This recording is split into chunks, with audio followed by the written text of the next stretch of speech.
dan kelak di hari kiamat kita punya bekal yang baik ketika menghadap Allah Ta'ala. Salawat dan salam semoga selalu tercurah untuk junjungan Nabi Agung Muhammad sallallahu alaihi wasallam atas perjuangan besar beliau dalam mendidik umat sehingga kita bisa merasakan betapa indahnya syariat. Dan saya tadi melihat beberapa tayangan pengumuman yang tampil di televisi yang ada di depan masjid. Masya Allah, ini masjid penuh dengan kajian-kajian yang dibimbing oleh para asatidzah. Saya sampai grogi tadi. Ini yang ngisi sudah kibar-kibar semua. Jadi mohon izin Pak DKM. Di sini saya hanya apa Pak ya?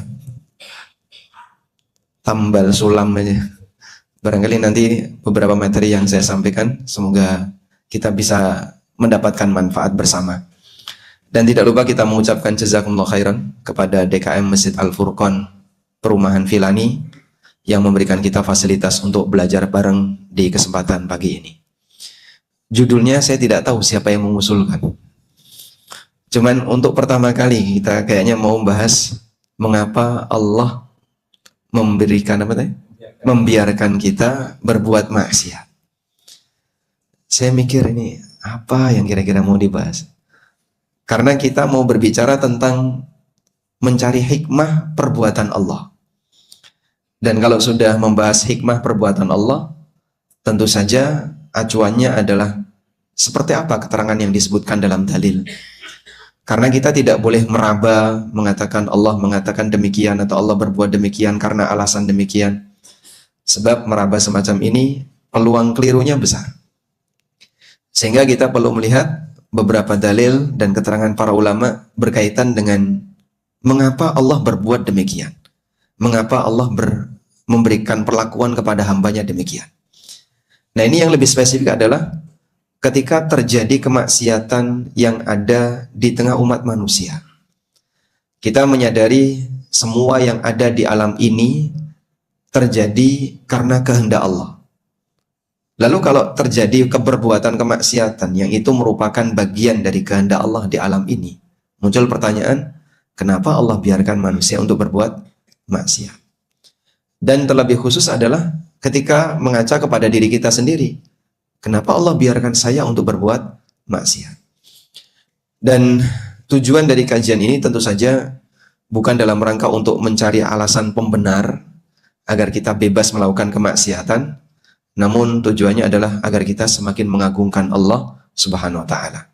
Sebab kajian itu akan menghasilkan manfaat dikala saat kita selesai kajian, kita semakin mencintai Allah, semakin mengagungkan Allah, iman kita semakin bertambah, kita makin yakin, dan seterusnya. Baik, saya akan berikan sedikit pengantar terlebih dahulu, beberapa muqaddimah ketika kita melihat perbuatan maksiat yang terjadi di alam nyata. Bapak Ibu yang dimuliakan Allah Subhanahu wa Ta'ala, pertama yang perlu kita yakini bahwa tidak ada satupun kejadian yang ada di alam ini kecuali dengan kehendak Allah dan takdir Allah. Baik kejadian yang dinilai baik oleh manusia maupun kejadian yang dinilai buruk oleh manusia. Sebab Allah Subhanahu wa Ta'ala dialah zat yang merajai semuanya. Allah Ta'ala banyak berfirman dalam Al-Quran, lahu mulkus samawati wal ard. Hanya miliknya kerajaan yang ada di langit dan di bumi. Allah juga berfirman, lillahi ma fis samawati wa ma fil ard. Hanya milik Allah apapun yang ada di langit dan di bumi. Karena ini semuanya adalah kerajaan Allah, maka tidak ada peristiwa apapun yang terjadi di dalamnya kecuali dengan kehendak sang raja.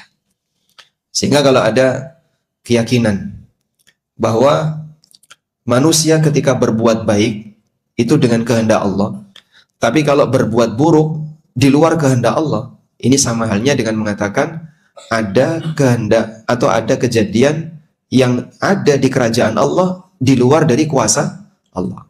Dan ini justru mencacat keagungan dan kebesaran Allah Subhanahu wa Ta'ala.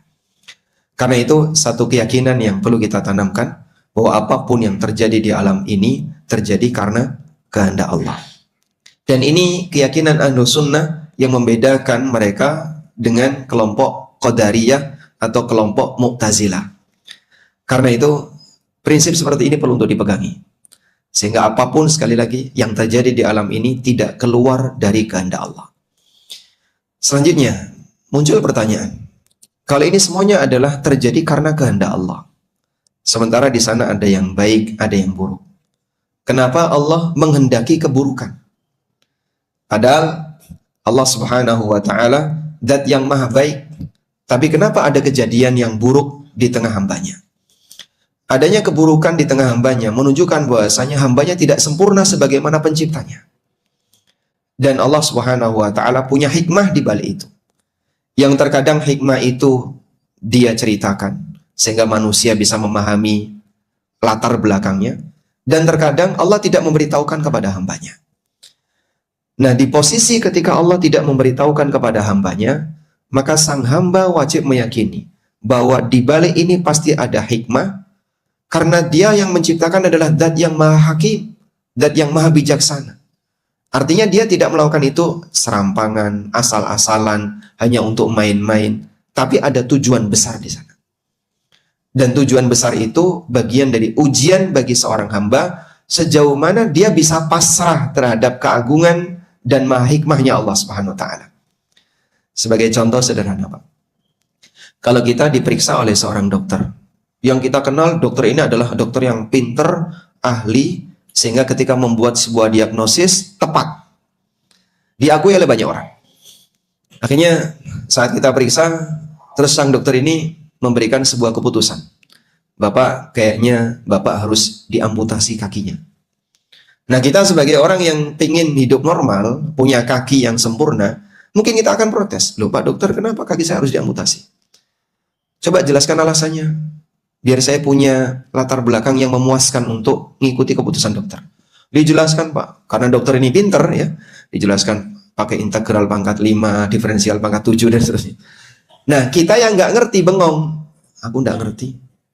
Kira-kira sebagai orang yang sudah mendapatkan advice dan saran seorang dokter yang ahli, sementara saat kita dijelaskan kita nggak ngerti, sebagai pasien yang baik, nurut sama dokter atau ngeyel? Ya, nurut. Kenapa nurut? Ya. Karena kita merasa nggak ngerti. Mungkin dokter lebih ngerti sehingga dia tahu pertimbangan yang terbaik. Kira-kira apa yang harus tindakan yang harus dilakukan, yang menyelamatkan jasad kita atau menyelamatkan nyawa kita misalnya. Maka sebagai pasien kita akan bilang, ya sudahlah saya nurut sama dokter. Itu baru perbandingan ilmu manusia dengan ilmu manusia. Bagaimana ketika seorang makhluk dengan ilmu Allah Subhanahu wa taala yang tidak mungkin bisa kita bandingkan. Maka di posisi ini kalau ada pertanyaan, yang pertanyaan itu berkaitan dengan perbuatan Allah dan kita mentok, sudahlah serahkan kepada ilmu Allah Subhanahu wa taala. Karena kalau terlalu jauh kita menjangkau, nanti dikhawatirkan justru mengalami penyimpangan dalam pemikiran. Karena itu Nabi SAW pernah menyarankan, idza dzukiral qadar fa'amsihu. Kalau kamu mendapatkan atau kalau kamu diajak untuk debat serius tentang masalah takdir, tahan diri. Jangan terlalu jauh, nanti akan muncul aneka pemikiran-pemikiran menyimpang. Kenapa kok Allah ciptakan iblis? Kenapa Allah ciptakan ada orang kafir? Kenapa Allah ciptakan ada perbuatan maksiat? Itu nanti terkadang kalau orang mikir terlalu jauh sampai nggak nyanda, malah jadi error. Sehingga justru yang terjadi adalah penyimpangan. Kemudian pengantar yang ketiga, yang perlu kita pahami, bahwa Allah tidak pernah mendolimi hambanya. Ayat yang mengatakan wa mallahu bidzallamin lil abid itu banyak sekali dalam Al-Qur'an. Allah juga mengatakan innallaha la yadzlimun nasa syai'a. Allah tidak mendolimi manusia sedikit pun.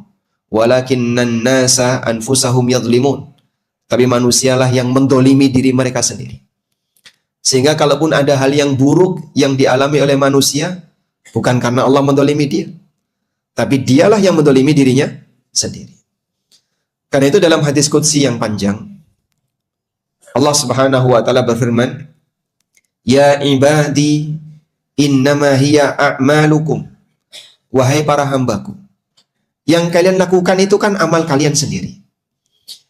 Uhsiha lakum, dan aku catat, aku kumpulkan untuk nanti akan aku tunjukkan kepada kalian. Summa uwaffiukum, kemudian kemudian aku akan berikan balasan kepada kalian. iyaha, terhadap amal itu. Faman wajada khaira, maka siapa yang menjumpai kebaikan dari catatan amalnya, falyahmadillah, hendaknya dia memuji Allah.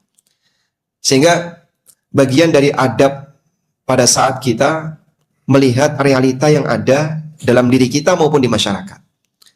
Kalau kita sedang mendapatkan kebaikan, berhasil beramal saleh, berhasil melakukan ibadah, selesai melakukan ketaatan, jangan pernah merasa karena kehebatan kamu sendiri. Jangan pernah merasa karena ini adalah jasa kita, usaha kita. Bukan karena itu. Maka Allah Subhanahu wa taala mengatakan, saat kau menjumpai catatan yang baik dalam amalmu, saat kau menjumpai hal yang baik dalam perbuatanmu, falyahmadillah, pujilah Allah. Karena itu semuanya murni pemberian dari Allah. Wa man wajada ghaira dzalik. Tapi siapa yang menjumpai selain itu, Nabi SAW tidak mengatakan wa man wajada syarran. Beliau tidak menyebutkan kata syarran. Wa man wajada ghaira dzalik. Tapi siapa yang menjumpai selain itu, fala yalumanna illa nafsa. Jangan menyalahkan kecuali dirinya sendiri. Hadis sahih riwayat Muslim. Dan ini dalam rangka untuk menjaga adab. Sebab kita sedang, boleh disebut, menyikapi perbuatan Zat yang Maha Kuasa, yang Maha Agung, mengomentari perbuatan Allah Subhanahu wa taala.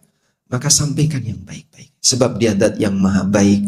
Kenikmatan Allah luar biasa kepada hambanya. Meskipun Allah berikan ujian kepada hambanya dengan adanya keburukan yang dia temui dalam kehidupan nyata. Lalu Pak, tetap kita juga terus bertanya itu, kenapa ya kok ada keburukan? Mungkin pertanyaan sederhana, ada orang yang nakal kayak gini, kalau Allah haramkan babi, kenapa Allah ciptakan babi? Kalau Allah haramkan anjing, kenapa Allah ciptakan anjing? Ya kita sampaikan, Dia Zat yang menciptakan, punya hak untuk menciptakan apapun. Dan ketika Allah ciptakan babi, lalu Allah haramkan sebagai ujian bagi kamu. Saat Bapak ujian pilihan ganda, ada pertanyaan, ada pilihan ganda. Jawaban yang benar dengan jawaban yang salah banyak mana Pak? Hah? Banyak yang salah. Ini dosennya dolim sama mahasiswa atau bukan? Kok ngasih pilihan yang salah lebih banyak daripada yang benar? Ya? Sebagai apa itu? Ujian. Bagaimana cara kamu menyikapi soal ini? Sehingga keberadaan pilihan jawaban yang salah itu untuk menguji siapa di antara mahasiswa yang serius belajar dan siapa di antara siswa yang nggak serius belajar. Itu baru ujian teori ya Pak. Dalam kehidupan tantangan itu lebih besar. Karena itu keberadaan aneka maksiat dan aneka hal yang buruk yang kita lihat, jangan sampai ada perasaan Allah mendolimi hamba yang melakukan ini. Tidak. Karena Allah Subhanahu wa taala tidak pernah mendolimi hambanya. Kemudian mukaddimah berikutnya, kita harus memahami bahwa ketika kita membicarakan perbuatan Allah semacam ini, satu hal yang perlu kita yakini, kau yang akan dihisap, bukan Allah yang dihisap. Kau yang akan mempertanggungjawabkan amalmu, bukan Allah yang dimintai pertanggungjawaban terhadap apa yang dia lakukan. La yus'alu amma yaf'alu wa hum yus'alu. Dia tidak akan ditanya dengan apa yang dia perbuat, wa hum yus'alun, tapi mereka manusia yang akan ditanya terhadap apa yang mereka perbuat. Sehingga seharusnya kau lebih fokus terhadap perbuatan kamu. Gimana agar kau selamat ketika menghadap Allah. Bukan malah membicarakan perbuatan Allah, namun dari sisi mengkritisi. Bukan dari sisi untuk mengagungkan Allah Subhanahu wa taala. Maka bagian sensitif seperti ini perlu kita tegaskan di awal pengantarnya agar nanti tidak menimbulkan suudzon terhadap perbuatan Allah Subhanahu wa taala. Baik. Jadi saya ulangi ya, tujuan dari tema pembahasan kita adalah agar bagaimana kita menyadari kekurangan kita sebagai hamba.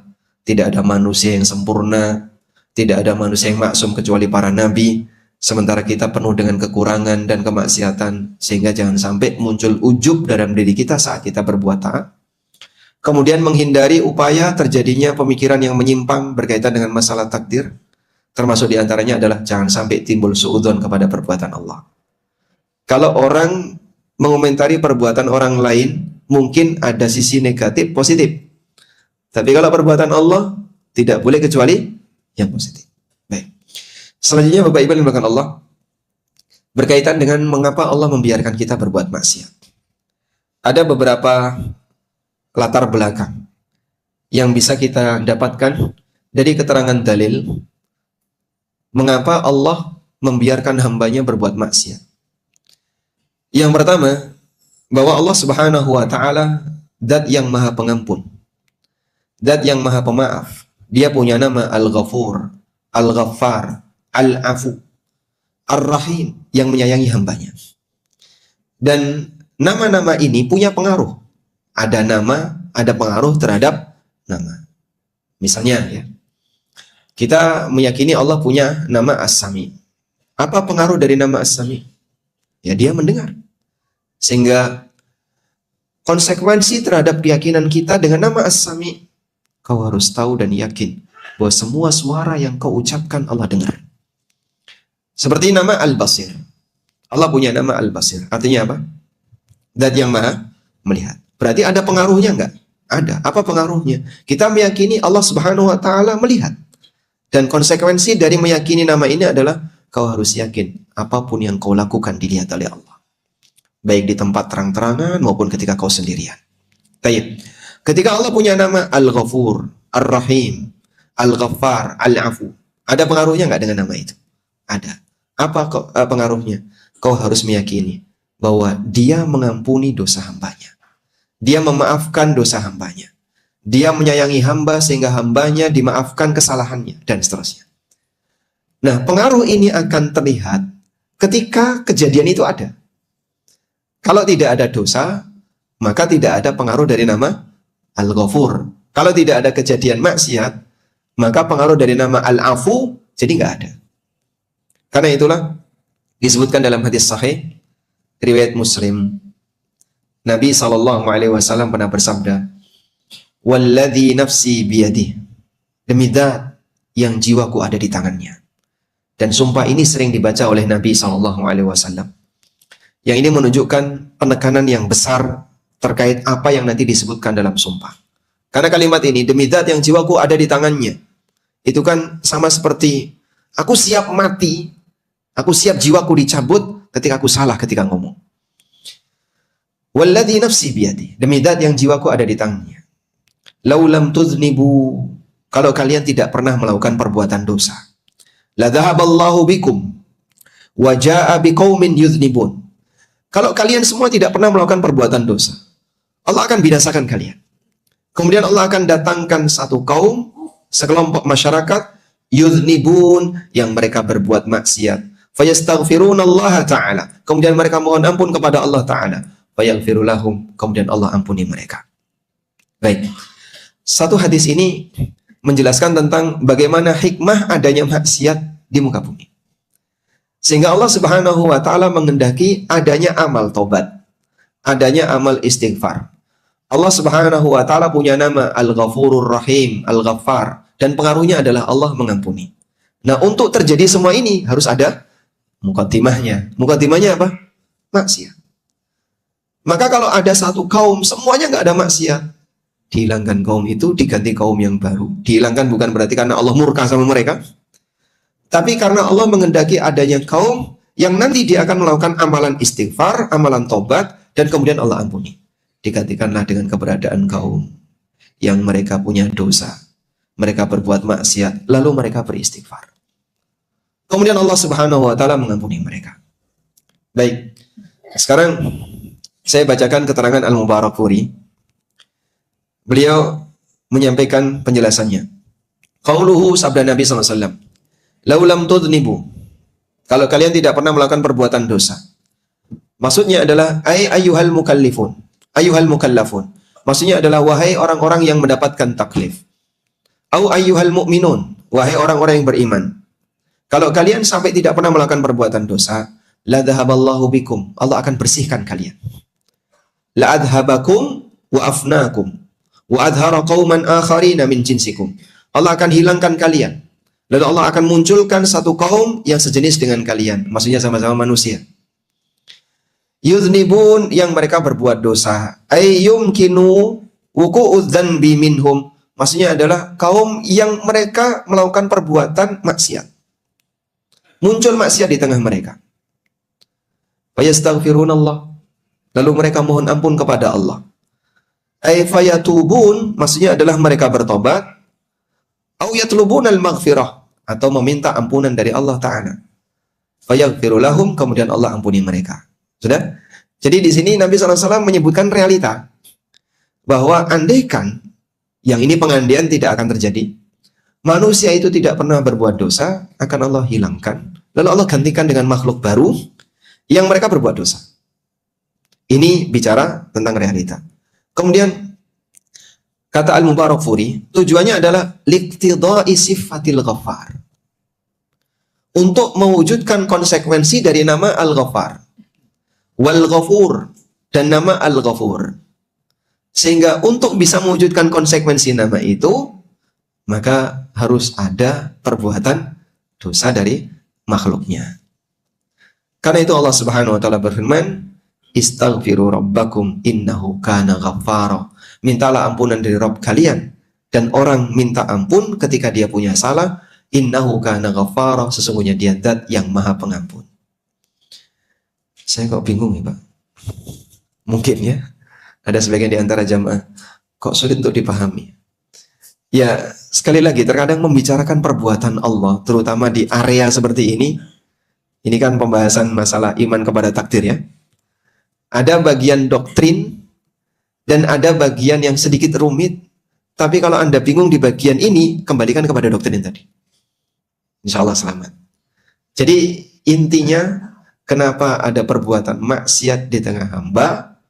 Karena ada nama Al-Ghafur, ada nama Al-Ghaffar. Sebagai konsekuensinya Allah mengampuni dosa, dan untuk mengampuni dosa berarti harus ada dosa. Maka Allah ciptakan makhluk yang berbuat dosa. Dan keberadaan makhluk yang berbuat dosa tadi, nanti mereka akan punya amal taubat. Mereka punya amal istighfar. Yang amal ini dicintai oleh Allah. Allah senang nggak Pak dengan orang yang bertobat? Senang. Nabi SAW mengatakan, "Lallahu yafrahu bitaubatil abdi." Sungguh Allah Ta'ala sangat gembira dengan taubatnya hambanya. Melebihi kegembiraan seseorang, gambaran Nabi SAW apa? Ada orang yang kehilangan ontanya. Berikut, seluruh bekal yang ada di atas ontanya. Sampai kemudian ketika dia berusaha untuk mencari, sudah putus asa. Ini kalau harus berusaha mencari, malah bisa mati di tengah padang pasir. Akhirnya dia berteduh di bawah pohon, menantikan kematiannya. Tiba-tiba ontanya datang. Saking gembiranya orang ini, sampai dia bilang apa? Allahumma anta abdi wa ana rabbuk. Dia terbalik li syiddatil farah, karena saking gembiranya. Allah Subhanahu wa taala lebih gembira dengan taubatnya hamba dibandingkan gembiranya orang ini ketika mengalami kejadian tadi. Bapak mau berangkat umroh. Tiba-tiba setelah dicari, paspornya hilang. Masya Allah. Dicari, istrinya udah dimarahi, anaknya udah dimarahi. Tiba-tiba nggak sengaja saat buka tas, ada di dalam tas. Pendaftaran tinggal besok, Pak. Seneng nggak, Pak? Oh, seneng. Senengnya ini karena dia merasa gembira akan mendapatkan sesuatu yang besar. Allah Subhanahu wa taala lebih senang dengan taubatnya hamba. Bukan karena Allah punya kepentingan, tapi dia menyukai hambanya yang taat kepadanya, taubat kepadanya, mau kembali kepadanya. Demikianlah salah satu di antara perbuatan Allah mencintai keberadaan orang yang bertobat. Nah, untuk bisa mewujudkan amal ini berarti harus ada pengantarnya. Apa pengantarnya? Hamba harus berbuat salah. Maka jamaah yang dimuliakan Allah, Allah takdirkan kita punya salah dan punya dosa sebagai pengantar agar kita punya amalan yang lebih mulia. Amal apa yang lebih mulia itu? Yaitu saat kita bertobat sehingga derajat kita justru bisa jadi naik. Disebabkan karena kita adalah orang yang rajin bertobat.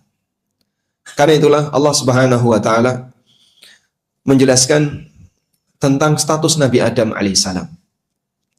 Nabi Adam kan berbuat dosa. Dan Allah sebut Adam itu berbuat maksiat. Wa asa Adamu rabbahu faghawa. Adam berbuat maksiat kepada Rabbnya, faghawa, dan dia melakukan tindakan menyimpang. Tsumma jtabahu rabbuhu fataba alaihi wahada. Kemudian Allah pilih beliau, Lalu Allah terima taubatnya beliau, wahada, dan Allah kasih petunjuk kepada beliau. Imam As-Sa'di rahimahullah ketika menafsirkan ayat ini beliau mengatakan, fakana ba'da taubati ahsana minhu qablaha. Setelah Adam ini bertaubat, kedudukan beliau lebih baik daripada sebelumnya. Berarti Pak, kedudukan Adam setelah diturunkan di muka bumi dengan ketika beliau berada di surga lebih baik setelah beliau diturunkan di muka bumi. Karena beliau jadi nabi. Sebelum itu beliau tidak jadi nabi. Makanya kalimat fajtabahu, Allah pilih beliau, dipilih untuk jadi nabi. Dan para nabi itu adalah pilihan Allah. Fajtabahu rabbuhu, kemudian Allah Subhanahu wa taala memilih beliau pasca terjadinya maksiat. Dan ketika terjadi maksiat, beliau melanggar larangan Allah Subhanahu wa taala, langsung diturunkan. Fa'akala minha fabadat lahuma sawatuhuma. Begitu keduanya makan pohon larangan tadi, fabadat pakai fa, langsung terlepas seluruh pakaiannya sehingga terlihatlah auratnya. Allah Subhanahu wa taala kemudian keluarkan beliau dari surga dan Allah turunkan ke bumi. Nah, dalam situasi itu kemudian Allah Subhanahu wa taala pilih Adam untuk dijadikan sebagai seorang nabi. Sehingga kata Imam As-Sa'di, "Fakana ba'da taubati ahsana minhu qablaha. Wa raja'a kaidul adui alaihi." Sehingga harapan setan agar Adam ini nanti menemani dia di neraka, justru tipu daya setan itu balik ke setan lagi. Justru makarnya iblis, konspirasi iblis untuk menghancurkan Adam dan Hawa kembali kepada dia. Karena Adam diselamatkan oleh Allah. Demikian pula ibunda Hawa dimaafkan oleh Allah Subhanahu wa taala. Wa batala makruhu, sehingga makarnya iblis tidak berfungsi. Harapan iblis biar Adam ini binasa karena dia iri kepada Adam tidak terjadi. Allah Subhanahu wa taala menyelamatkan Adam. Beliau justru menjadi seorang nabi, dapat wahyu dari Allah, dipilih oleh Allah sebagai manusia yang saleh pasca beliau berbuat maksiat. Abu Dzar itu kan pernah bertanya kepada Rasulullah SAW, "A'adamu nabiyunhu?" Apakah Adam itu seorang nabi? Nabi Muhammad SAW mengatakan, "Na'am, nabiyun mukallam." Betul, beliau seorang nabi mukallam yang diajak bicara langsung oleh Allah. Sebagaimana Musa. Maka nabi yang mendapatkan kondisi khusus yang diajak bicara langsung oleh Allah selain Musa adalah Adam. Dan itu menunjukkan keistimewaan Nabi Adam alaihissalatu wassalam. Sehingga hikmah Allah Subhanahu wa taala yang bisa kita ketahui dari peristiwa ini dan penjelasan yang disampaikan oleh Al-Mubarakfuri tadi, bahwa keberadaan maksiat yang dilakukan oleh hamba ini adalah pengantar agar sang hamba bertobat. Dan dengan amal tobat, maka sang hamba akan lebih tinggi derajatnya. Dari sinilah kita mendapatkan satu pelajaran. Kalaupun kau berbuat maksiat, itu bukan akhir dari segala kehidupan. Bukan titik kebinasaanmu. Memang kau tenggelam dalam perbuatan jahat. Kau tenggelam dalam perbuatan yang hina. Tapi bukan berarti selamanya kau akan bertahan di situ. Berusahalah untuk segera kembali. Allah Subhanahu wa taala akan mengampuni dirimu dan bisa jadi Allah akan mengangkat derajatmu yang lebih tinggi. Karena jamaah, kalau makhluk takut sama makhluk, maka yang akan dilakukan oleh makhluk apa, Pak? Menjauh dari makhluk. Misalnya ya, Bapak takut sama si A. Karena telah berbuat salah besar kepada si A. Ada orang maling barangnya polisi, Pak. Terus dia taubat. Lalu pengen mengembalikan. Itu sampai bingung, gimana ya Pak Ustadz caranya? Kalau saya tiba-tiba lapor, tak kembalikan barangnya, wah nanti jadi apa saya? Sementara orangnya terkenal galak misalnya. Terkenal galak, terkenal perhitungan, terkenal pelit. Kira-kira gimana ini? Ya? Ini orang akan berusaha untuk menghindar. Jangan sampai ketemu, jangan sampai ketahuan, dan seterusnya. Tapi ketika hamba berbuat salah kepada Rabbul Izzah, Allah Azza wa Jalla, dia banyak berbuat maksiat. Dia takut kepada Allah dengan kemaksiatannya. Mau lari kemana? Lari menjauh atau lari mendekat? Ya, seharusnya lari mendekat. Sehingga saat orang berbuat maksiat, terkadang kan ada orang yang dalam posisi putus asa. Makanya putus asa itu kenapa termasuk dosa yang sangat besar? Karena terkadang menjadi penyebab orang sudah merasa nggak punya kesempatan untuk mendekat kepada Allah. Aku ini kotor ya mas. Ayo ke masjid. Aku udah kotor. Aku penuh dengan maksiat. Ibu-ibu ada sebagian yang ketika diajari untuk cobalah pakai jilbab. Wah, kayaknya jilbab terlalu suci bagiku. Akhirnya apa? Dia melepaskan dirinya untuk semakin jadi korban godaan setan. Semakin mengikuti hawa nafsunya. Udahlah, biarkan saja aku seperti ini, aku sudah banyak kotoran.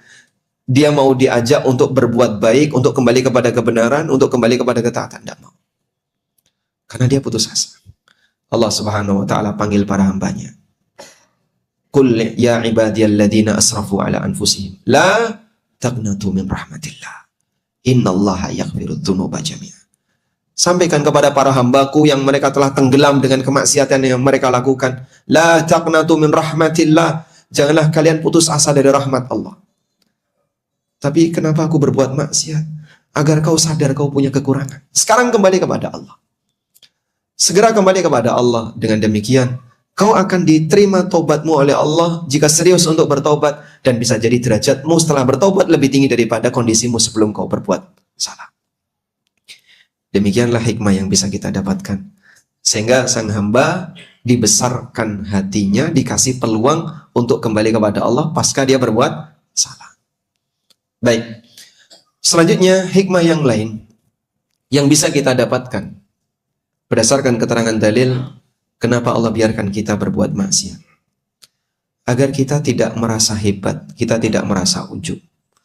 Agar kita menyadari kita ini makhluk yang punya banyak aib, punya banyak salah dan dosa. Maka di posisi itu, janganlah kau ketika selesai berbuat amal saleh, berbuat ketaatan, terus kau punya jaminan pasti masuk surga, kau merasa lebih tinggi daripada yang lain, kau merasa pasti sudah mendapatkan jaminan selamat di akhirat. Siapa yang jamin? Apalagi kemudian dia mengomentari kesalahan orang, melupakan kesalahan dirinya. Wahai manusia, mungkin kita perlu berhenti untuk mengomentari aib orang lain. Karena diri kita sejatinya penuh dengan aib dan orang lain juga punya banyak lisan untuk berkomentar. Jadi kalau masalah komentar kan semuanya punya lisan untuk berkomentar. Kita punya lisan untuk berkomentar, orang lain juga punya lisan bisa berkomentar. Tapi kalau diri kita terlalu sibuk mengomentari kesalahan orang lain, mereka juga bisa saja menyerang kamu dengan mengomentari kesalahan kamu. Nah, di posisi ini kita disadarkan, kau banyak salah, kau banyak dosa, maka jangan ujub. Karena itu ada sebuah riwayat yang disebutkan dalam hadis dinilai hasan oleh Syekh Albani dalam Sahih Al-Jami'.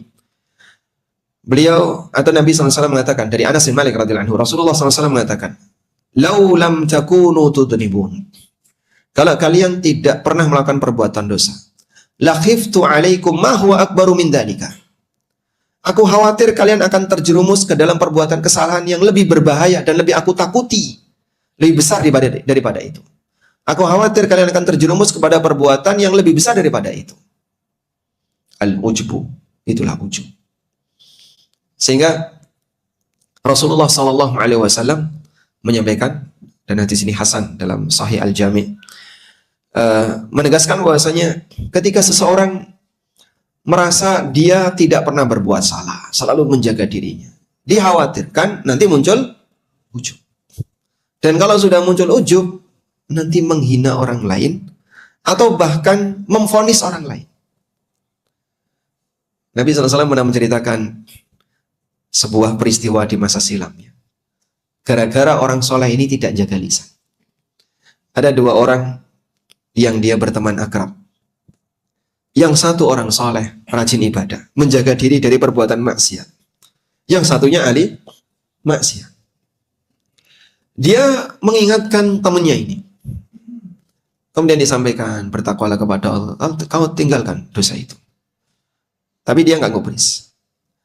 Maksiat tetap berulang. Diingatkan lagi, maksiat tetap berulang, diingatkan lagi. Sampai orang soleh ini jengkel. Lalu dia bilang apa?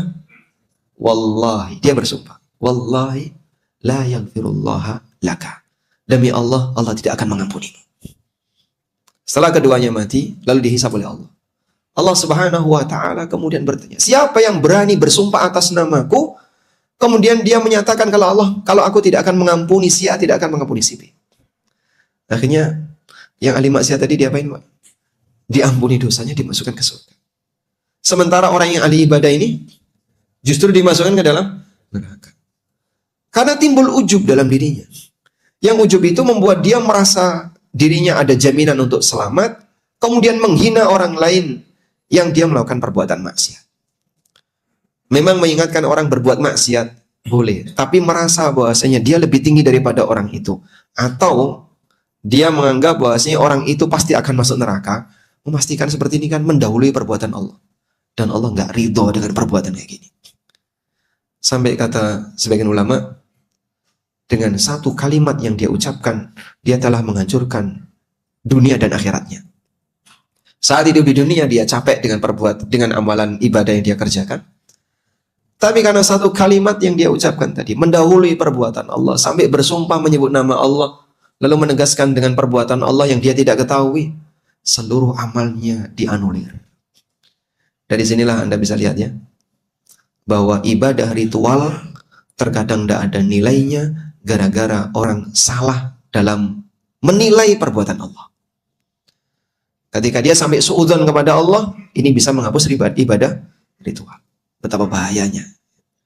Makanya jangan terlalu merasa hebat dengan ibadah ritual. Iblis dulu rajin ibadah ritual. Tapi setelah dia durhaka dengan satu perintah yang dia tinggalkan, dia dapat manfaat apa dari semua kegiatan ibadah yang dia lakukan? Zon, tidak dapat apa-apa. Kebayang nggak posisi makhluk yang satu ini? Ujub terhadap kehebatan dirinya. Dan Allah Maha tahu penyakit ujub yang tersimpan di batin iblis. Dan ujub ini tidak nampak di permukaan sebelum ada Adam. Ya dia bareng bersama dengan malaikat. Sehingga yang seharusnya jin kumpul jin, ini jin kumpul dengan malaikat. Iblis jin atau malaikat? Iblis itu jin atau malaikat? Jin. Apa dalilnya? Kana minal jinni fafasaqa an amri rabbi. Pada saat dia ditanya oleh Allah, ma mana'aka an tasjuda id amartuk. Kenapa kau enggak masuk sujud ketika aku perintahkan kamu? Dia bilang, qala ana khairum min khalaqtani min nar. Kau ciptakan aku ya Allah dari api. Dan asal usul penciptaan jin adalah api. Jadi iblis tahu dia itu tercipta dari apa. Sudah?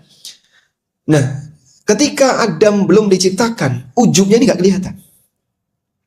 Begitu Adam tercipta, lalu Allah berikan kelebihan bagi Adam, kemudian Allah Subhanahu wa Ta'ala perintahkan kepada para malaikat, dan di situ juga ada iblis untuk sujud kepada Adam. Ujubnya nampak dalam bentuk kesombongan. Aba wastakbar. Dia nggak mau nurut, nggak mau menerima perintah, dan sombong. Sebatas tidak mau menerima perintah, ada yang ditoleransi, ada yang tidak ditoleransi. Langit, bumi, dan gunung itu pernah diperintahkan oleh Allah, tapi mereka nggak mau. Inna aradna al-amanata 'ala samawati wal ardi wal jibal fa'abaina ayyahmilna. Kami pernah tawarkan amanah untuk taat kepada langit, bumi, dan gunung, tapi mereka enggan untuk menerimanya. Tapi keengganan bukan karena sombong, karena rasa takut. Wa ashfaqna minha. Mereka ketakutan dengan itu. Sehingga bedanya apa, Pak? Iba'ul iblis dengan iba as-samawati wal ard. Penolakan perintah yang dilakukan oleh iblis dengan penolakan perintah yang terjadi pada langit dan bumi. Iblis itu diiringi sombong, sedangkan langit dan bumi karena rasa takut. Maka makhluk yang satu ini merasa hebat, merasa lebih dibandingkan Adam, karena satu, asal penciptaannya lebih tinggi menurut dia. Yang kedua, karena dia sudah rajin ibadah. Seluruh lelah yang telah dia lakukan gak ada nilainya. Makanya merasa hebat dengan ibadah ritual bisa sampai pada tingkatan berbahaya. Ada seorang sahabat yang melaporkan kepada Rasulullah SAW. Ya Rasulullah, kami punya tetangga, ibu-ibu. Wa dzukira min siyamiha wa qiyamiha wa sadaqatiha. Diceritakan wanita ini rajin puasa sunnah, rajin sholat sunnah, rajin qiyamul lail, dan rajin sedekah. Walakin tu'dhi jiranaha bilisaniha. Tapi dia suka menyakiti orang lain dengan lisannya. Apa kata Nabi SAW? La khaira fiha hiya finnar. Gak ada nilai baiknya orang seperti ini. Nyemplung neraka. Nah, disinilah ibadah ritual itu terkadang membuat seseorang jadi ujub. Maka untuk mengimbangi itu, Allah jadikan hamba ini punya kekurangan. Cuman terkadang cara pandang orang fokus di mana, itulah yang membuat penilaian dia terhadap dirinya. Ketika dia terlalu fokus di ibadahnya, dia terlalu merasa hebat. Ketika dia fokus dengan maksiatnya, dia akan merasa dirinya rendah. Maka cara pandang inilah yang membuat orang itu bisa menentukan, kau ada di mana? Ada nggak Pak, orang yang rajin haji, rajin umroh, tapi ahli maksiat? Ada ya? Ada ya? Yakin banyak Pak ya? Nah terkadang kan ketika dia di posisi itu, tapi dia lebih melihat rajin ibadahnya, sehingga melupakan maksiatnya. Akhirnya karena dia merasa, saya sudah rajin ibadah, saya sudah rajin-rajin ini, maksiat segede apapun nggak bakalan kelihatan besar. Maka kita arahkan, kau lihat dosamu, kau lihat maksiatmu, kau lihat kesalahanmu. Inilah cara untuk mengimbangi biar kita tidak merasa hebat dengan ibadah dan ketaatan yang kita kerjakan. Tinggal di mana kita harus memandang. Karena ibadah itu kan ada dua ya. Ada ibadah ritual, ada ibadah taat aturan. Dan ini dua hal yang berbeda. Banyak orang bertanya, katanya sholat bisa mencegah dari perbuatan keji dan mungkar. Kenyataannya banyak orang yang rajin sholat tapi koruptor. Itu gimana sih penjelasannya? Ya ini ada ibadah ritual, ada ibadah taat aturan. Contoh ibadah taat aturan banyak Pak ya? Menghindari yang haram, meninggalkan yang dilarang, dan seterusnya. Lebih berat mana Pak? Dua ini Pak. Lebih berat mana Pak? Hah? Ritual atau taat aturan? Sepakat taat aturan ya? Kenapa Pak? Terbukti banyak yang melanggar. Makanya kalau ada orang yang kadang komentar, itu kelompok apaan sih? Kok kerjanya cuma kajian aja, kajian. Kapan ibadahnya? Rumah kesamu murah ibadah. Apa kau merasa kalau mereka itu nggak ibadah? Mereka ini sedang belajar tentang hukum-hukum Allah, tentang aturan-aturan Allah, tentang masalah halal haram untuk diterapkan dalam kehidupan nyata. Yang bagian ini banyak orang gagal. Karena kalau hanya sebatas masalah ibadah, yang penting rajin ritual, iblis dulu seperti itu.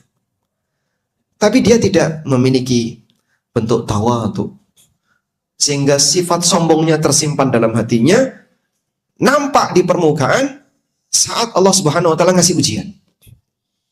Karena terkadang orang merasa lebih tinggi, lebih hebat, ujub dengan kehebatan ibadahnya, dengan ketaatan yang dia lakukan, ibadah ritual yang dia lakukan. Di saat yang sama, dia rajin melakukan pelanggaran aturan. Maka kadang ada orang yang merasa aman dengan korupsi yang dia lakukan, karena doktrin, saya punya sholat, saya punya puasa, nanti kalau dipakai haji, pulang seperti bayi yang baru dilahirkan dari rahim ibunya. Sehingga dia merasa dengan ibadah ritualnya, dosanya pasti jaminan hilang. Jari ini sopo. Siapa yang jamin? Makanya dengan keberadaan maksiat inilah kita menyadari bahwasanya manusia punya kesalahan dan kekurangan. Sehingga kita di sini mendapatkan satu pelajaran. Bapak melakukan ibadah dan maksiat. Lihat di mana fokus kita. Kalau lebih fokus di ibadah, Anda keluar masjid merasa hebat. Tapi ketika Bapak fokus, aku tadi banyak maksiat, dan nanti aku pun akan berbuat maksiat. Fokus di sini, kita akan tawadhu di hadapan yang lain. Kita akan merasa diri kita banyak yang kurang. Selanjutnya, di posisi ketika seorang hamba sedang melakukan perbuatan maksiat dan dosa, sejatinya Allah Subhanahu wa taala biarkan dia untuk melakukan tindakan itu, bisa jadi karena kita adalah makhluk yang terhina. Sehingga maksudnya kayak gini Pak, ada orang ketika mau melakukan perbuatan maksiat itu mudah, dan ada orang ketika mau melakukan perbuatan maksiat dibuat susah. Begitu mau buka gambar yang nggak benar, internetnya lancar, langsung videonya nggak ada yang putus. Tapi di momentum tertentu ada orang yang sudah mencoba, war. Akhirnya dia bosan, ditungguin kok nggak datang, dia tutup. Ada yang dimudahkan bermaksiat, ada yang dibuat sulit untuk berbuat maksiat. Di posisi ketika kita diberi oleh Allah komunitas orang baik, lingkungan yang baik, sehingga membuat diri kita ketika mau berbuat maksiat itu perhitungannya banyak. Wah, nanti kalau saya ngelakoni kayak gini, berbuat seperti ini, ketahuan, wah jadi apa saya? Padahal saya adalah DKM Masjid Al-Furqan, misalnya ya. Wah, nanti kepercayaan orang jadi hilang. Pertimbangan dia banyak. Karena komunitasnya. Bersyukurlah Allah berikan kita sebuah lingkungan yang baik. Yang mungkin dengan lingkungan itu menghalangi kamu untuk berbuat salah, untuk berbuat maksiat. Sebaliknya ada sebagian orang yang dia dimudahkan untuk berbuat salah dan berbuat maksiat. Mau melakukan apapun, nampaknya dimudahkan. Padahal bisa jadi keluar modal besar. Ada satu keterangan yang disampaikan oleh Hasan Al-Basri rahimahullah. Beliau memahami firman Allah Ta'ala, wa may yuhinillahu fama lahu mim mukrim. Siapa yang Allah hinakan, maka tidak akan ada yang bisa memuliakannya. Dan bagian dari bentuk Allah menghinakan hamba adalah Allah lepaskan dia untuk berbuat maksiat. Sehingga perbuatannya perbuatan hina. Hasan Al-Basri mengatakan, hanu alai fa'asau. Dia adalah makhluk yang hina di hadapan Allah. Maka Allah biarkan dia berbuat maksiat. Walau azzu alaihi la'asamahumullah. Andaikan dia itu mulia di hadapan Allah, Allah akan lindungi dia. Mulia dan hina bukan di hadapan makhluk. Mungkin dia punya jadwal khatib. Mungkin dia punya pengikut yang banyak. Mungkin dia orang yang dipandang terhormat. Punya status sosial di masyarakat. Tapi saat dia sendirian, gak ada satupun yang lihat. Ternyata perbuatannya penuh dengan kehinaan. Di depan umum, dia punya status sosial, dia disebut orang hebat. Saat di kesepian, ternyata perbuatannya adalah perbuatan orang yang terhina. Kalau dia adalah manusia mulia, Allah akan jauhkan dia dari dosa. Hanu alaihi fa'asau. Mereka adalah orang hina di hadapan Allah, maka Allah lepaskan dia untuk berbuat maksiat. Nah, titik ini perlu kita sadari. Hampir semua kita punya maksiat tersembunyi yang tidak dilihat oleh orang. Saat kita ketemu orang, dia nggak tahu kita berbuat apa. Dia senyum sama kita. Dia ngasih salam, dia menghormati, nyuruh kita ada di depan, kadang melayani kita. Andaikan orang itu tahu kemaksiatan kita, kira-kira gimana? Buang muka, diremehin kita. Tapi karena dia nggak tahu dan Allah tutupi dosa kita, orang ini memuliakan kita. Maka sadarilah dalam posisi ketika kita dimudahkan untuk berbuat maksiat, bisa jadi karena kita adalah makhluk terhina di hadapan Allah Subhanahu wa taala. Wallahu taala alam. Mungkin itu yang bisa kita sampaikan sebagai pengantar. Barangkali sampai di sini dan selanjutnya kita akan dengarkan saran dan masukan dari para jamaah.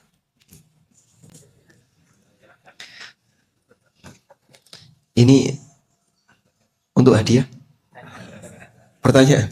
Oh, pertanyaan, Masya Allah.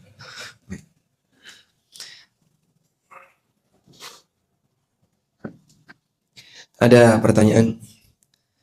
Assalamualaikum warahmatullahi wabarakatuh. Waalaikumsalam warahmatullahi wabarakatuh.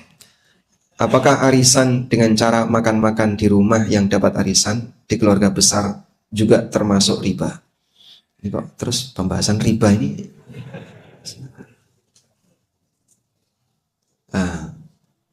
Baik. Coba kita cari yang berkaitan dengan tema ya. Kalau perbuatan dosa itu merupakan takdir Allah, lalu apa fungsi dan kegunaan akal bagi manusia? Masya Allah. Baik. Ketika perbuatan dosa itu adalah takdir Allah, lalu di mana fungsi akal? Pertanyaannya. Manusia diberi akal oleh Allah. Kalau tidak dibimbing dengan wahyu, apakah hanya bisa dengan modal akal orang mengenali kebenaran? Tidak bisa? Buktinya apa? Kita bicara bukti. Non-muslim punya akal gak? Punya ya? Anggaplah misalnya mereka nggak pernah tersentuh dengan dakwah. Nggak pernah terdengar suara Al-Quran atau penjelasan isi Quran atau yang lainnya. Di posisi mereka juga punya akal. Kenyataannya gimana? Ya. Saat mereka meraba untuk jadi orang baik, misalnya mereka meraba untuk jadi orang baik. Apa yang terjadi? Kenyataannya mereka juga berbuat maksiat. Mereka berbuat salah. Kalau tidak salah, yang pernah mencetuskan teori itu kan Sigmund Freud itu filosof atau orientalis? Filosof ya, Sigmund Freud. Dia kan berkesimpulan kayak gini, kenapa terjadi perang di mana-mana? Sehingga orang tegang antara satu dengan yang lain. Kesimpulan dia, karena manusia kurang dalam menyalurkan rasa cinta. Maka untuk mengatasi seperti itu, berikan manusia kebebasan untuk menyalurkan rasa cinta. Dominan hidup ini dibuat orang selalu mencintai dan menyalurkan rasa cinta. Akhirnya kan gara-gara teori ini bebas untuk melakukan hubungan seksual. Sehingga nggak perlu dibatasi dengan cara nikah, hanya punya satu pasangan, dua pasangan. Biarkan mereka bebas untuk berpasangan. Dan bebas memutus pasangan, bebas untuk melampiaskan syahwatnya. Itu kan teori Sigmund Freud. Yang terjadi apa? Ya, seks bebas. Kalau kita bicara standar akal, seks bebas itu kira-kira sesuai dengan akal sehat atau tidak? Ya, itu karena kita Muslim, Pak, ya. Kalau pakai standar mereka mungkin akan berbeda. Tayyib. Mungkin ketika seseorang memandang dari sisi efek dari itu, efeknya apa? Oh, nanti orang bisa saja rebutan pasangan, dan bisa jadi akan menimbulkan ketegangan yang lebih besar. Makanya sebatas akal itu nggak cukup untuk bisa dijadikan modal memilih mana yang baik, mana yang benar. Sehingga kalau Anda bertanya apa fungsi dan kegunaan akal bagi manusia, kalau ternyata maksiat adalah takdir Allah. Karena sebatas akal manusia belum bisa menilai baik dan buruk. Lalu, tapi akan akal bisa mengatakan ini buruk, kenapa Allah takdirkan? Ya kembali kepada beberapa kaidah tadi. Satu, bahwasanya Allah Subhanahu wa taala menakdirkan ini ada hikmahnya dan perbuatan Allah selalu diiringi dengan hikmah. Yang kedua, Allah tidak pernah mendolimi hambanya. Yang ketiga, ini semuanya ada dalam kerajaan Allah dan nggak mungkin ada sebuah kejadian di dalam kerajaan Allah yang terjadi tanpa kehendak Allah. Nah, di bagian ketika kita tidak tahu hikmahnya, ya sudah, sadari bahwasanya kemampuan kita terbatas, kembalikan kepada Dia-Dat yang Maha mengetahui segala sesuatu. Wallahu a'lam. Saya belum puas, Pak, dengan jawaban ini. Saya tidak bertugas untuk memuaskan, tapi menjelaskan. Ya sampai di situ, mau diterima dan tidak diterima ya hanya sampai di situ. Karena lebih dari itu ya bisa jadi akan nyasar kemana-mana. Dan sekali lagi pembahasan masalah takdir ada batasnya. Karena tujuan kita membahas masalah perbuatan Allah adalah bukan dalam rangka untuk mengomentari negatif. Karena tidak mungkin ada sisi negatif dari perbuatan Allah. Tapi agar kita semakin mengagungkan Allah Subhanahu wa ta'ala. Ada orang yang dalam kesehariannya sangat aktif di masjid. Dari sisi akhlak seperti tidak mengenal. Tapi dari sisi akhlak seperti tidak mengenal agama. Mohon penjelasan terkait seperti itu. Ada banyak unsur dalam diri kita ya. Dari sekian banyak unsur itu tidak semuanya sempurna. Ada orang yang punya kelebihan dari sisi A, tapi kekurangan dari sisi B. Punya kelebihan dari sisi B, kurang dari sisi C, dan seterusnya. Dan yang semua unsurnya sempurna ini hanya manusia pilihan Allah seperti para nabi, termasuk Nabi kita Muhammad SAW. Sehingga akhlak beliau dipuji oleh Allah. Wa innaka la'ala khuluqin azim. Sesungguhnya engkau Muhammad berada di atas akhlak yang azim, yang agung. Baik. Sementara selain itu punya sisi kesalahan dan kekurangan. Dan alhamdulillah Pak Ustadz, suami saya setelah belajar agama sekarang jadi baik hati sama istrinya. Tapi ada satu sifat Pak Ustadz yang gak hilang. Apa itu? Cetil, medit, kumet kok belum hilang gitu Pak Ustadz ya. Pelitnya kok belum hilang. Oh itu gawan bayi. Bawaan lahir. Ya di satu sisi ada kelebihan, di sisi yang lain ada kekurangan. Ada orang yang dia setelah ngaji, testimoninya dari pasangannya itu baik Pak. Istri saya Masya Allah Pak Ustadz yang dulu cerewetnya luar biasa. Setelah dia ngaji sekarang lemah lembut, lebih sopan dengan suaminya. Tapi satu Pak Ustadz yang gak bisa hilang. Apa Pak? Kebiasaan shoppingnya itu gak bisa hilang Pak. Baik. Kalau Anda pingin ya, makhluk yang semua ini dalam kondisi sempurna, tidak ada. Ya. Ini realita. Ada orang yang rajin ke masjid, tapi mungkin galak Pak. Kalau sudah sengketa dalam urusan harta itu Masya Allah Pak, nggak pernah mau ngalah. Gesek dikit nggak pernah mau ngalah. Kayak orang nggak kenal agama ini dia. Seperti orang tidak mengenal agama.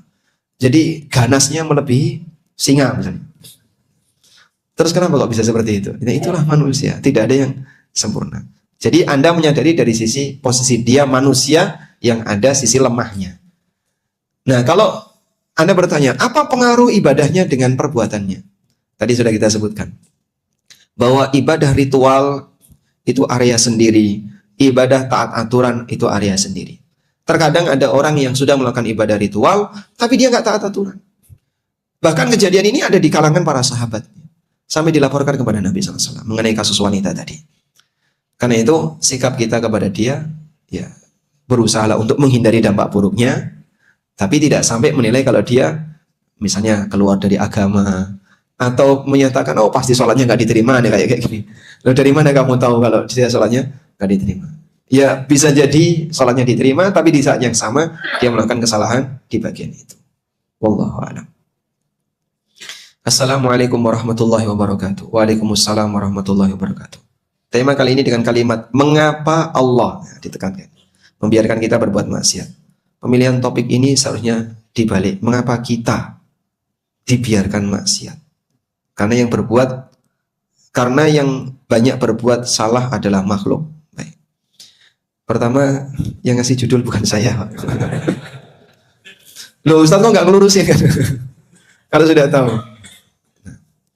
Jadi sejatinya kita sedang menggali hikmah dari perbuatan Allah. Makanya judulnya lebih fokus pada titiknya adalah perbuatan Allah. Mungkin itu yang dimaksud oleh takmir. Meskipun bisa saja kemudian sisi kajiannya melihat dari sudut pandang makhluk. Dan mudah-mudahan apa yang tadi saya sampaikan bisa diterima dari sisi bahwasanya kita sedang melihat hikmah di balik perbuatan Allah. Makanya kemudian judulnya mengapa Allah. Baik. Pertanyaan, sudah berbuat maksiat kemudian bertobat. Pertanyaannya apa ini? Tidak ada pertanyaannya. Oh, lanjutannya. Kemudian berbuat maksiat lagi dan begitu seterusnya. Apakah dosa bisa diampuni? Dan apakah dosa yang sudah dimintakan ampunannya tetap juga dihisab di yaumul hisab? Ketika seseorang berbuat maksiat lalu tobat, kemudian maksiat lagi, tobat lagi, maksiat lagi, tobat lagi, apakah kemudian akan diampuni? Itulah kelemahan kita. Selesai berbuat maksiat, kita tobat, nanti akan mengulangi. Baik maksiat yang sama atau maksiat yang lainnya. Dan kalau selesai maksiat, kemudian tobat, lalu kita nggak bermaksiat lagi, tadi Nabi SAW mengatakan, laulam tudnibu, lah dhahaballahu bikum. Kalau kalian tidak berbuat salah, tidak berbuat dosa, Allah akan binasakan kalian. Sehingga ini bagian dari kondisi sunnatullah untuk para hambanya berupa manusia, di mana mereka tidak maksum dari berbuat salah. Nah, selanjutnya pertanyaannya, apakah mungkin Allah akan mengampuni? Tidak ada yang bisa menghalangi Allah untuk mengampuni dosa hambanya. Allah Subhanahu wa taala sudah menyatakan dirinya, la taqnatu min rahmatillah, innallaha yaghfirudz dzunuba jami'a. Jangan kau pernah putus asa dari rahmat Allah. Allah mengampuni semua dosa. Semua itu bisa maknanya semua jenis. Semua juga bisa maknanya semua jumlahnya. Sehingga dosa apa yang tidak diampuni oleh Allah? Syirik. Jika orangnya taubat, diampuni tidak? Diampuni. Semua dosa ketika orangnya taubat, diampuni. Sementara dosa yang dibawa mati dalam posisi orangnya tidak bertaubat, nah di sini baru ada pembagian. Ada dosa yang tidak akan diampuni oleh Allah. Kenapa kok tidak akan diampuni oleh Allah, Pak? Allah Maha Kuasa untuk mengampuni, tapi Allah jadikan itu sebagai aturan baku yang tidak mungkin akan diubah. Innallaha la yaghfiru ayyushraka bih. Allah tidak akan mengampuni ketika dia disekutukan. Itu sudah menjadi aturan baku yang tidak akan diubah. Sampai upaya Ibrahim untuk menyelamatkan bapaknya, membela bapaknya, siapa? Azar, yang telah berbuat syirik. Perjuangan Ibrahim untuk menyelamatkan bapaknya yang telah berbuat syirik tidak diterima oleh Allah. Allah Subhanahu wa taala mengatakan, inni haramtul jannata 'alal kafirin. Aku haramkan surga untuk dimasuki orang kafir. Jadi ini sudah hatman minallah, satu keputusan dari Allah yang tidak mungkin akan berubah. Maka batas ini jadi peringatan bagi manusia. Jagalah iman dan tauhid, jangan sampai kita melakukan perbuatan kekufuran. Sementara untuk dosa-dosa di bawah itu, kalaupun misalnya sang hamba sampai mati belum bertobat, masih ada peluang untuk diampuni. Wa yaghfiru ma duna dzalika liman yasha. Dan Allah akan mengampuni duna dzalika, dosa di bawah syirik.